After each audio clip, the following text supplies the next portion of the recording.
yeah, yeah, yeah, yeah. Oh, oh.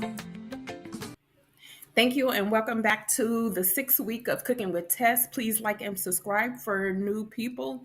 I love making this. This is a triple bean soup. Let's get to it.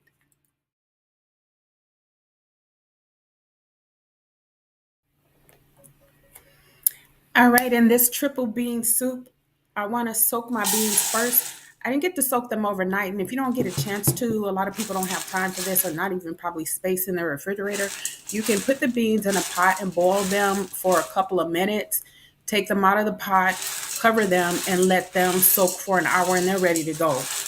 They're good to go. So you put your beans in a pot, put your water, boil it 2 minutes, soak for an hour, and then we are ready to cook our beans.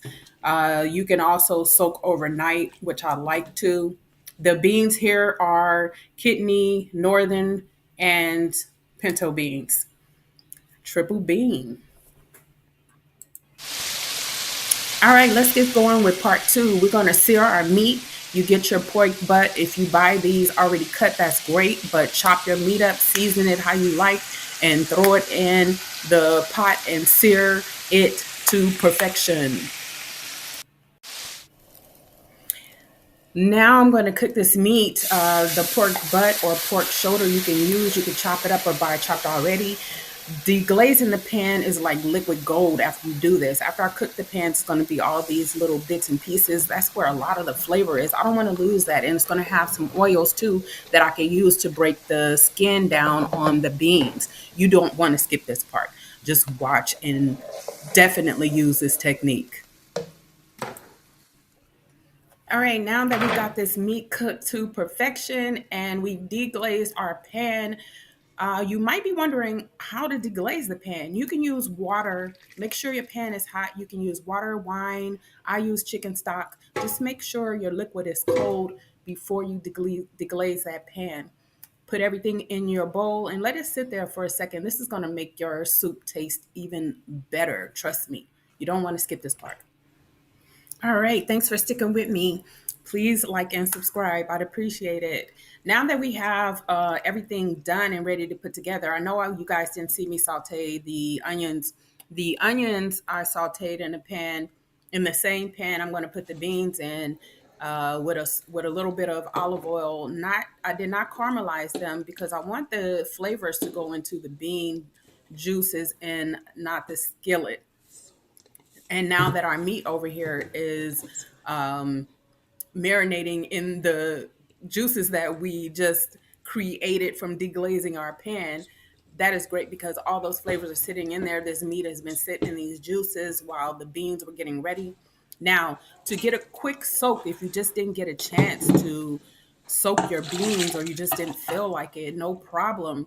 You could put these on the stove in some water and boil them for about 2 minutes, 2 to 5 minutes. Take them off, cover them, and then within an hour, they'll be ready to cook. This is a quick way to get it done. Now we're just going to put everything in our Ninja pot and get it going, get our pressure cooker cap on there, set it for an hour and a half, which is 90 minutes. And you're going to have some perfectly tender beans ready to go with the skin soft. Yes, melts in your mouth. Trust me, you don't want to skip this step. You want to cook your beans like this all the time. All right, this is the pressure cooker cap that comes with your Ninja Foodie. Please, you need to use this, but a warning, you do not try to take the cap off before the sound stops whistling, please. Hi, okay, this is part two of the pressure cooker cap. Uh, it's just a caution. You could burn yourself very badly. This holes right here shoot out a lot of steam.